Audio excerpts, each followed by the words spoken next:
ಸತ್ಯಂ ಶಿವಂ ಸುಂದರಂ. ನಾನು ಸಖತ್ ಹರಿಶ್ಚಂದ್ರ. ಕುಂಭನಗರಲ್ಲಿ ನಾನು 10 ದಿನ ಕಳೆದುಕೊಂಡು ಬಂದಿದ್ದೇನೆ. ಕೇವಲ 3,000 ರೂಪಾಯಿಯಲ್ಲಿ ನಾನು ಕುಂಭದಲ್ಲಿ 10 ದಿನ ಕಳೆದುಕೊಂಡು ಬಂದಿದ್ದೇನೆ. ಕುಂಭಮೇಳವು ಸನಾತನ ಧರ್ಮವನ್ನು ರಿಪ್ರೆಸೆಂಟ್ ಮಾಡಿದಂತೆ ಹೇಳಬಹುದು. ಸನಾತನ ಧರ್ಮದ ಒಳಿತು ಮತ್ತು ಕೆಡುಕುಗಳನ್ನು ಈ ಒಂದು ಇವೆಂಟ್ ಎಲ್ಲಾ ಜಗತ್ತಿಗೆ ತೋರಿಸಿಕೊಟ್ಟಿದೆ ಅಂತ ಹೇಳಬಹುದು. ಈ ಕುಂಭನಗರವನ್ನು ನಿರ್ಮಾಣ ಮಾಡಲು ಯುಪಿ ಸರ್ಕಾರಕ್ಕೆ 4 ವರ್ಷ ತಗುಲಿದಂತೆ. ನಾನು ಕುಂಭದಲ್ಲಿ ಏನೇನ್ ನೋಡಿದ್ದೇನೆ, ಯಾವ್ದಾವ್ದು ಒಳಿತುಗಳನ್ನು ನೋಡಿದ್ದೇನೆ, ಯಾವ್ದಾವ್ದು ಕೆಡುಕುಗಳನ್ನು ನೋಡಿದ್ದೇನೆ, ಸರ್ಕಾರದ ಕಾರ್ಯಗಳು ಹೇಗಿತ್ತು, ಕುಂಭ ನಗರಿ ಒಳಗೆ ಹೇಗಿತ್ತು, ಅಲ್ಲಿಯ ಜನಗಳು ಹೇಗಿದ್ರು, ನಾರ್ತ್ ಸೌತ್ ಈಸ್ಟ್ ವೆಸ್ಟ್ ಎಲ್ಲಾ ಸ್ಟೇಟಿನ ಜನಗಳನ್ನು ನಾನು ಇಂಟರಾಕ್ಟ್ ಮಾಡಿದ್ದರಿಂದ ಯಾವ ಯಾವ ರಾಜ್ಯದ ಜನಗಳ ಮನಸ್ಥಿತಿ ಯಾವ ಯಾವ ರೀತಿ ಇದೆ, ಬಿಹೇವಿಯರ್ ಯಾವ ರೀತಿ ಇತ್ತು ಅನ್ನೋದನ್ನ ನಾನು ಎಕ್ಸ್ಪ್ಲೇನ್ ಮಾಡುತ್ತೇನೆ. ವಿಡಿಯೋವನ್ನ ಕೊನೆವರೆಗೆ ನೋಡಿ, ಯಾಕೆಂದ್ರೆ ತುಂಬಾ ಇಂಟ್ರೆಸ್ಟಿಂಗ್ ಆದಂತಹ ಮಾಹಿತಿಗಳಿವೆ. ಮೊದಲಿಗೆ ಯುಪಿ ಸರ್ಕಾರ ನಿರ್ಮಿಸಿದಂತಹ ಕುಂಭ ಮಹಾನಗರಿಯ ಬಗ್ಗೆ ಮಾತಾಡೋಣ. ಇದೊಂದು ಅದ್ಭುತವಾದ ಫ್ಯಾಂಟಸಿ ವರ್ಲ್ಡ್. ಈ ಫ್ಯಾಂಟಸಿ ಜಗತ್ತನ್ನು ಪ್ಲಾನ್ ಮಾಡಿದವರಿಗೆ ಒಂದು ಸೆಲ್ಯೂಟ್ ಕೊಡ್ಲೇಬೇಕು. ಈ ರೀತಿಯ ನಗರವನ್ನು ದೇಶದ ಬೇಡ ವಿದೇಶಗಳಲ್ಲಿ ಕೂಡ ಯಾರು ನಿರ್ಮಾಣ ಮಾಡಲು ಸಾಧ್ಯವಿಲ್ಲ. ಇದನ್ನು ಹಾಲಿವುಡ್ ಮೂವಿಯ ವಿಜುವಲ್ಸ್ ಗಳಿಗೆ ಹೋಲಿಸಬಹುದು. ನದಿಯ ದಡದಲ್ಲಿ ಈ ನಗರವನ್ನು ನಿರ್ಮಿಸಲಾಗಿದೆ. ರಾತ್ರಿ ಸಮಯದಲ್ಲಿ ಲೈಟಿನ ಜಗಮಗದಲ್ಲಿ ಈ ನಗರದ ವಿಜುವಲ್ಸ್ ಒಂಥರ ಕಾಣಿದ್ರೆ, ದಿನದ ಸಮಯದಲ್ಲಿ ಈ ನಗರದ ವಿಜುವಲ್ಸ್ ಬೇರೆ ತರ ಕಾಣುತ್ತೆ.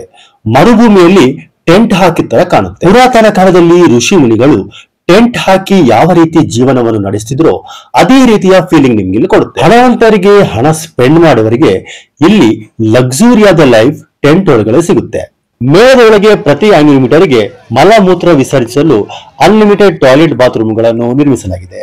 ಸ್ನಾನ ಮಾಡಲು ಕೂಡ ಪ್ರತ್ಯೇಕವಾದ ಬಾತ್ರೂಮ್ ನಿರ್ಮಿಸಲಾಗಿದೆ. ಸ್ನಾನ ಮಾಡಿದ ವೇಸ್ಟೇಜ್ ನೀರಿನ ಶೇಖರಣೆಗೆ ಅಲ್ಲಿ ಈ ರೀತಿಯ ಸಪರೇಟ್ ಆದ ಸೆಪ್ಟಿಕ್ ಟ್ಯಾಂಕ್ ಅನ್ನು ನಿರ್ಮಿಸಲಾಗಿದೆ. ಮಲಮೂತ್ರದ ಶೇಖರಣೆ ಮಾಡಲು ಭೂಮಿಯೊಳಗೆ ಸೆಪ್ಟಿಕ್ ಟ್ಯಾಂಕ್ ನಿರ್ಮಿಸಿ ದಿನಾಲು ಅದನ್ನು ಲಾರಿಯಲ್ಲಿ ತುಂಬಿಸಿ ಹೊರಗಡೆ ರವಾನೆ ಮಾಡಲಾಗ್ತಿತ್ತು.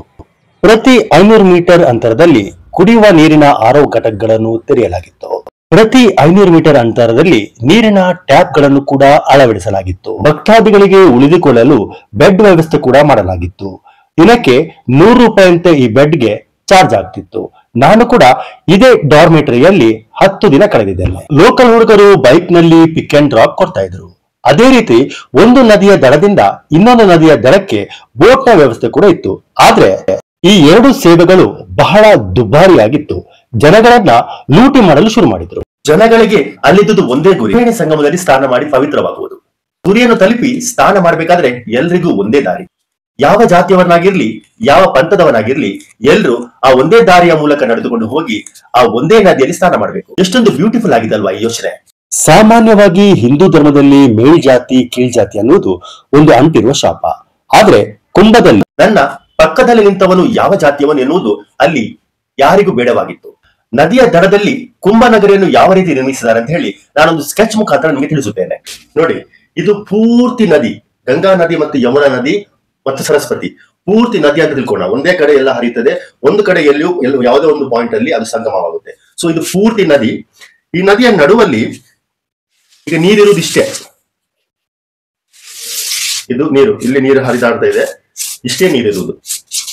ಇದು ದಡ, ಇದು ದಡ. ಮಳೆಗಾಲದಲ್ಲಿ ಈ ಫುಲ್ ದಡ ಕೂಡ ತುಂಬುತ್ತಂತೆ. ಅರೌಂಡ್ ನನ್ಗನ್ಸುತ್ತೆ 30ರಿಂದ 35 ಕಿಲೋಮೀಟರ್ ಫುಲ್ ಇರ್ಬೋದೇನು ನದಿಯ. ಮಳೆಗಾಲದಲ್ಲಿ ಇಲ್ಲಿ ಯಾವುದೇ ಪ್ಲೇಸ್ ಇಲ್ಲ, ಫುಲ್ ನೀರಿರುತ್ತೆ. ಇವಾಗ ಈ ನದಿಯ ದಡ ಮತ್ತು ಈ ಕಡೆ ನದಿಯ ದಡ ಮರಳು ಖಾಲಿ ಭೂಮಿ. ಸೊ ಇಲ್ಲಿ ನೋಡಿ, ಈ ನೀರೇನು ಹೋಗ್ತಾ ಇದೆ, ಇದು ಗಂಗಾ ಜಮುನಾ ಸರಸ್ವತಿ ನೀರು. 2 ಖಾಲಿ ಇರುವ ಪ್ರದೇಶಗಳಲ್ಲಿ ಕುಂಭನಗರಿಯನ್ನು ಸೃಷ್ಟಿಸಲಾಗಿದೆ. ಒಂದು ಈ ಕಡೆ, ಒಂದು ಈ ಕಡೆ. ಇಲ್ಲಿಗೆ ಕ್ರಾಸ್ ಮಾಡಲು ಹಲವಾರು ಬ್ರಿಡ್ಜ್ಗಳನ್ನು ನಿರ್ಮಿಸಿದ್ದಾರೆ. ಇದನ್ನು ಪೀಪಾ ಪೂಲ್ ಅಂತ ಕರೀತಾರೆ. ನದಿಯಲ್ಲಿ ತೇಲಾಡುವಂತ ಬ್ರಿಡ್ಜ್ಗಳು, ಹಲವಾರು ಬ್ರಿಡ್ಜ್ಗಳನ್ನು ನಿರ್ಮಿಸಿದ್ದಾರೆ. ಹೀಗೆ ಈ ರೀತಿ ಕ್ರಾಸ್ ಮಾಡಲು. ಇದು ಎವ್ರಿ ಟೈಮ್ ಓಪನ್ ಇರ್ಲಿಲ್ಲ, ಅದು ಯಾಕೆ ಇರ್ಲಿಲ್ಲ ಅಂತ ಗೊತ್ತಿಲ್ಲ. ಈ ಬ್ರಿಡ್ಜ್ಗಳ ಮುಖಾಂತರ ನಾವು ಕ್ರಾಸ್ ಮಾಡಿ ಇಲ್ಲಿಗೆ ಬರ್ಬೋದು. ಇಲ್ಲಿ ಒಂದು ಸಂಗಮ ಅಂತ ಮಾಡಿದ್ದಾರೆ, ಇದು ಸಂಗಮ.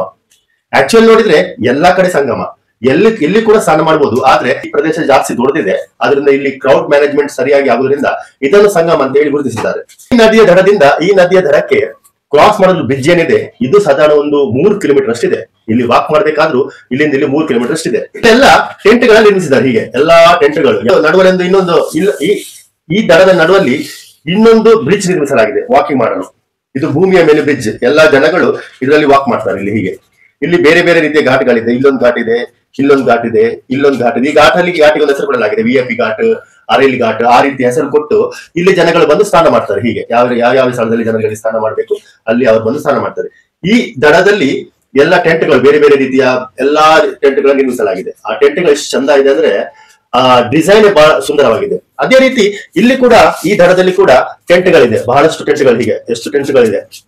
ನದಿಯ ದಡದಲ್ಲಿ ಯಾರು ಕೂಡ ಯಾವುದೇ ರೀತಿಯ ವ್ಯಾಪಾರ ಮಾಡಬಹುದು. ಬೇರೆ ಬೇರೆ ರಾಜ್ಯದ ಬಡ ಬೀದಿ ವ್ಯಾಪಾರಗಳು ವಿವಿಧ ರೀತಿಯ ವ್ಯಾಪಾರಗಳನ್ನು ಮಾಡ್ತಾ ಇದ್ದಾರೆ. ಕೆಲವರು ಹೂ ಮಾಡ್ತಾ ಇದ್ದಾರೆ, ಕೆಲವರು ಹಣ್ಣುಕಾಯಿ ಮಾಡ್ತಾ ಇದ್ದಾರೆ, ಕೆಲವರು ಪ್ರಸಾದ ಮಾಡ್ತಿದ್ದಾರೆ, ಕೆಲವರು ಕುಂಕುಮ ಮಾಡ್ತಾ ಇದ್ದಾರೆ, ಕೆಲವರು ಬಾಗಿಲುಗಳನ್ನು ಮಾಡ್ತಾ ಇದ್ದಾರೆ, ಕೆಲವರು ರುದ್ರಾಕ್ಷಿ ಮಾಡ್ತಾ ಇದ್ದಾರೆ, ಕೆಲವರು ವಿಧ ವಿಧವಾದ ಸರಗಳನ್ನು ಮಾಡ್ತಾ ಇದ್ದಾರೆ.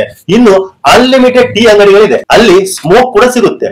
ಪ್ರಾಪರ್ ಆಗಿ ಟೆಂಟ್ ಆಗಿ ಬಿಸ್ನೆಸ್ ಮಾಡುವವರಿಗೆ ಏನೋ ಶುಲ್ಕ ಇರ್ಬೋದೇನೋ, ಆದ್ರೆ ನೆಲದಲ್ಲಿ ಬಿಸ್ನೆಸ್ ಮಾಡುವವರಿಗೆ ಅಲ್ಲಿ ಯಾವುದೇ ರೀತಿಯ ಶುಲ್ಕವಿಲ್ಲ. ಇನ್ನೊಂದು ಇಲ್ಲಿ ವಿಶೇಷವಾಗಿ ಗಮನಿಸಬೇಕಾದ ವಿಷಯ ಅಂದ್ರೆ ಯಾವುದೇ ಒಬ್ಬ ಪೊಲೀಸ್ ಯಾವುದೇ ಒಬ್ಬ ಬೀದಿ ವ್ಯಾಪಾರಿ ಹತ್ರ ಲಂಚಕ್ಕಾಗಿ ಕೈ ಒಡ್ಡಿದ್ದನ್ನು ನೋಡೇ ಇಲ್ಲ. ನಾನು ಇದನ್ನು ಕೂಲಂಕುಷವಾಗಿ ಗಮನಿಸ್ತಾ ಇದ್ದೆ. ಯಾಕಂದ್ರೆ ಬೀದಿ ವ್ಯಾಪಾರಿಗಳಿಗೆ ತೊಂದರೆ ಕೊಡ್ತಾನ ಅಥವಾ ಅವರಿಂದ ಲಂಚ ತೆಗೆದುಕೊಳ್ತಾನೆ ಅಂತೇಳಿ ನಾನು ಹುಡುಕ್ತಾನೆ ಇದ್ದೆ. ನನಗೆ ಎಂಟೈರ್ 10 days ಅಲ್ಲಿ ಅದು ಸಿಕ್ಕೇ ಇಲ್ಲ. ನನ್ಗನ್ಸುತ್ತೆ ಯೋಗಿ ಅವರು ಸ್ಟ್ರಿಕ್ಟ್ ಆಗಿ ಇನ್ಸ್ಟ್ರಕ್ಷನ್ ಕೊಟ್ಟಿರ್ತಾರೆ, ಯಾವುದೇ ಬೀದಿ ವ್ಯಾಪಾರಿಗಳಿಂದಾಗಿರ್ಬೋದು ಯಾವುದೇ ವ್ಯಾಪಾರಿಗಳಿಗಾಗಿರ್ಬೋದು ಪೊಲೀಸ್ ಅವರು ತೊಂದರೆ ಕೊಡಬಾರ್ದು ಅಂತ ಹೇಳಿ. ಅದಕ್ಕೆ ನೋಡಿ, ಯಥಾ ರಾಜ ತಥಾ ಪ್ರಜಾ ಅಂತಾರೆ. ರಾಜ ಸರಿಯಾಗಿದ್ರೆ ಪ್ರಜೆಗಳು ಕೂಡ ಸರಿಯಾಗಿರ್ತಾರೆ. ಇಲ್ಲಿ ಯೋಗಿ ಸರ್ಕಾರವು ಮುಸ್ಲಿಮರಿಗೆ ಕುಂಭಮೇಳದಲ್ಲಿ ವ್ಯಾಪಾರ ಮಾಡಲು ಅವಕಾಶವಿಲ್ಲ ಅಂತೇಳಿ ಮೊದಲೇ ಅನೌನ್ಸ್ ಮಾಡಿತ್ತು. ಇದು ನಿಜವಾಗಲೂ ಸಮಂಜಸವಾಗಿದೆ. ಯಾಕೆಂದ್ರೆ ಈ ಒಂದು ನಿರ್ಧಾರದಿಂದ ಹಲವಾರು ಹಿಂದೂ ಕುಟುಂಬಗಳಿಗೆ ವ್ಯಾಪಾರ ಮಾಡಲು ಅವಕಾಶ ಸಿಕ್ಕಿದೆ. ಒಂದು ವೇಳೆ ಮುಸ್ಲಿಮರಿಗೂ ಕೂಡ ಇಲ್ಲಿ ವ್ಯಾಪಾರ ಮಾಡಲು ಅವಕಾಶ ಸಿಕ್ತಿದ್ರೆ ಅರ್ಧವಾಸಿ ಅವರುಗಳು ಇಲ್ಲಿ ವ್ಯಾಪಾರ ಮಾಡ್ತಾ ಇದ್ರು. ಆದ್ರೂ ಕೂಡ ವೇಷ ಬದಲಿಸಿ ಅಲ್ಲಿ ಮುಸ್ಲಿಮರು ವ್ಯಾಪಾರ ಮಾಡುವುದನ್ನು ನಾನು ನೋಡಿದ್ದೇನೆ. ಕುಂಭದಲ್ಲಿ ಒಂದು 20% ಮುಸ್ಲಿಂ ವ್ಯಾಪಾರಿಗಳು ಇದ್ದೇ ಇದ್ರು. ಅವರು ಹಿಂದೂ ನಾಮಗಳನ್ನು ಹಾಕಿ ವ್ಯಾಪಾರ ಮಾಡ್ತಿದ್ರು. ನಾನು ಹೋದಾಗ ನನಗೆ ಯಾವುದೇ ರೀತಿಯ ನಾಗಸಾಧುಗಳನ್ನು ನೋಡುವ ಅವಕಾಶ ಸಿಕ್ಕಿಲ್ಲ. 10 ದಿನ ಇರುವಾಗ ನಾನು ಹೋಗಿರೋದ್ರಿಂದ ನಾಗಸಾಧುಗಳು ಎಲ್ಲ ಅಲ್ಲಿಂದ ವೆಕೇಟ್ ಮಾಡಿದ್ರು. ನಾನ್ ನೋಡಿದ್ದು ಎಲ್ಲ ಫೇಕ್ ಸ್ವಾಮೀಜಿಗಳು. ಚಿತ್ರಕೂಟ ಅಂತ ಒಂದು ಸ್ಥಳ ಇದೆ ಯುಪಿಯಲ್ಲಿ.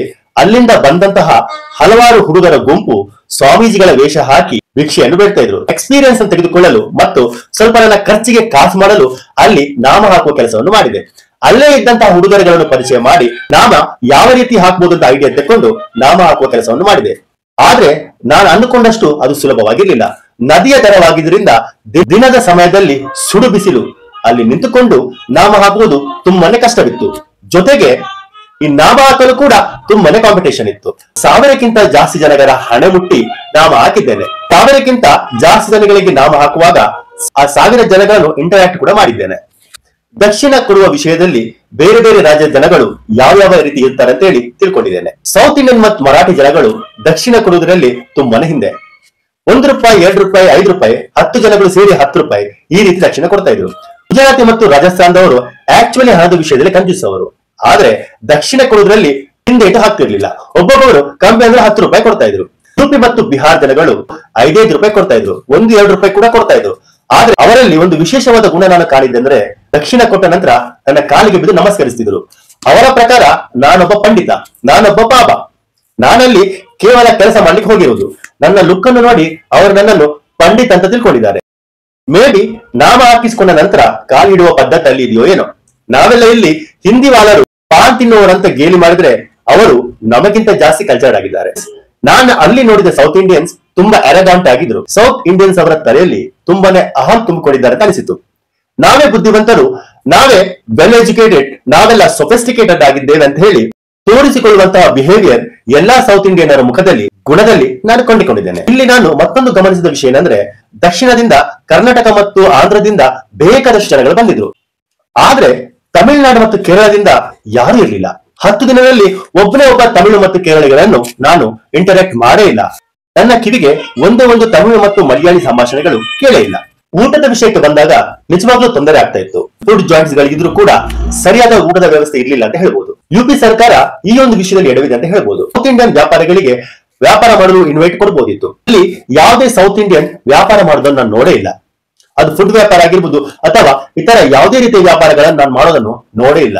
ಅಲ್ಲಿ ಯುಪಿ ಬಿಹಾರ್ನ ಒಂದು ಕೆಳ ಜಾತಿಯ ಜನಾಂಗವು ಭಿಕ್ಷೆ ಬೇಡಲು ಕೂತಿರ್ತಾರೆ. ಅವರು ಬೇಡುವ ಭಿಕ್ಷೆ ಏನ್ ಗೊತ್ತಾ? ರೈಸ್. ಅವರುಗಳಿಗೆ ರೈಸ್ ಸಿಕ್ಕರೆ ಅದೇ ಮಹಾಭಿಕ್ಷೆ. ನೋಡಿ, ದೇಶ ಎಷ್ಟೇ ಮುಂದುವರಿದ್ರು ಇನ್ನು ಬಡತನದಲ್ಲೇ ಇದೆ ಅಂತ ಹೇಳಿ ಇದೊಂದು ಉದಾಹರಣೆ. ಭಕ್ತಾದಿಗಳು ಪೂಜೆ ಮಾಡಿದ ನಂತರ ಅವರಿಗೆ ಒಂದೊಂದು ಮುಷ್ಟಿ ರೈಸ್ ಅನ್ನು ಹಾಕ್ತಾರೆ. ಯಾರೋ ಸತ್ಯವನ್ನೇ ಹೇಳಿದ್ದಾರೆ.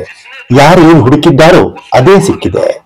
ರಣಹದ್ದುಗಳಿಗೆ ಶವ ಕಂಡವು, ಹಂದಿಗಳಿಗೆ ಬರೀ ಹೊಲಸು ಕಾಣಿಸಿತು. ಸಂವೇದನಶೀಲ ಜನರಿಗೆ ಸಂಬಂಧದ ಸುಂದರ ಚಿತ್ರ ಕಾಣಿಸಿತು.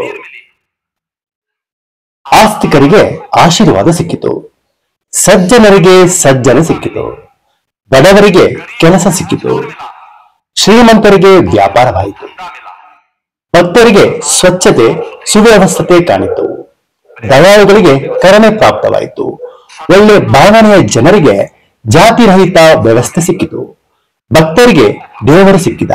ಆದರೆ ಎಲ್ಲರಿಗೂ ಅವರ ಸ್ವಭಾವಕ್ಕೆ ಅನುಗುಣವಾಗಿ ವಸ್ತುಗಳು ಸಿಕ್ಕಿವೆ. ಯಾವುದೇ ಭೇದ ಭಾವ ಇಲ್ಲದೆ ಎಲ್ಲ ವರ್ಗದವರು ಪುಣ್ಯ ಸ್ನಾನ ಮಾಡಿದ್ದಾರೆ.